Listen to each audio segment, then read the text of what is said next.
What are they saying about you? People are talking about you. They're saying things. Do you know what they're saying? And most importantly, who are these people that are talking about you? They're your customers. And you might say, well, why do I care if my customers are talking about me? Well, as you can see in the picture there, your customers hold the cash. And for most businesses, not all businesses, I know some that don't require customers, don't require clients, but for most, your customers are your cash. And so you want to care what they're saying about you, because a happy customer refers you. You get word of mouth referrals. So you get new customers without doing any marketing, without doing any advertising.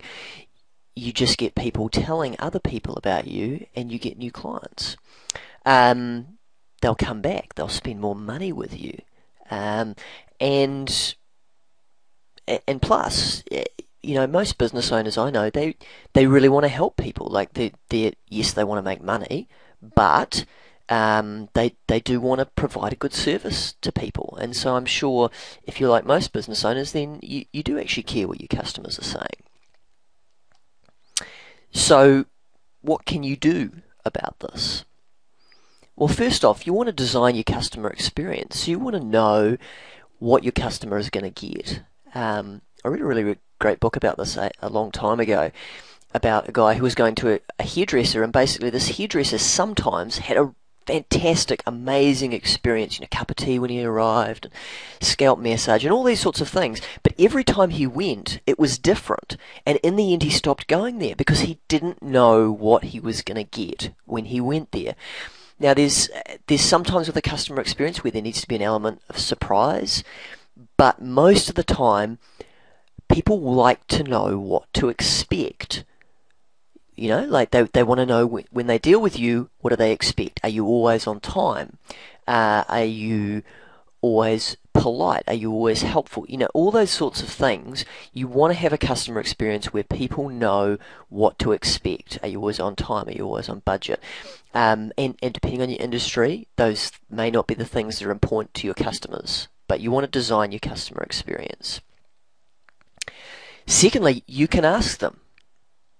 You ask them whether they're happy. Now, people won't always tell you, and I mean, especially in Australia and New Zealand, more so in New Zealand than Australia, customers, if they've got a problem, they'll just kind of vote with their feet, and they'll go away. You're becoming a little bit more like the States, but for the most part, people will just leave. So ask them and really want to know the answer. Follow up with them. So if you make a sale to a customer, then follow up with them 3 months later or 6 months later or whatever's appropriate given what you've sold them. But follow up and find, did it work for them? Did they like it? Was it what they expected? And have quality checks. Have quality checks in your business that say, is this thing, you know, are you selling stuff that breaks after 2 months? Are you selling...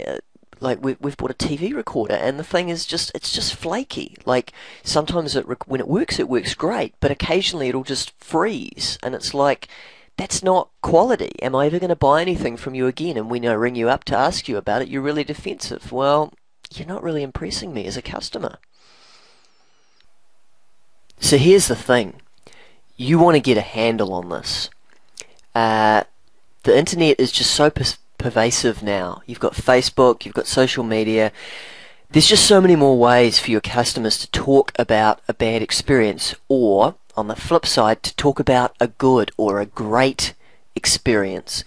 And so if you want your business to be booming, then get this handled now.